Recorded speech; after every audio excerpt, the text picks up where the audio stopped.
Я думаю, что вы говорите по-русски, да? Даже понимаете. Но я не знаю, на какой стране я нахожусь. Можете представить себя, какой страны вы? Всем здравствуйте, меня зовут Айтагина, я с Кыргызстана, мы говорим на кыргызском, но я вам сегодня расскажу все на русском. Ну, очень хорошо. У вас есть традиционные продукты, наверное. да. Как называется вот это? Это очень интересно. Конечно, смотрите. Это называется курут. Разноцветно даже. Да, это называется курут. У нас есть копченый, у нас есть с перцем, он немного острый, с базиликом и классический.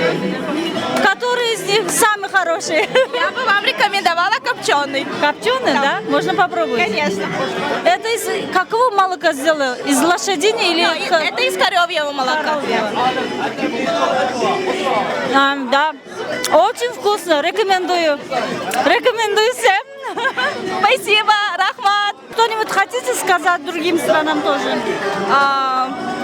Всем спасибо за то, что с нами Кыргызстан Алга. Вам спасибо, что вы с нами. Спасибо большое Медиаполе университету за эту организацию, за прекрасного интервьюера. Спасибо вам тоже. Спасибо за Медиапол университет. Спасибо за Кыргызстан. Спасибо. Спасибо. Alozine Consulting.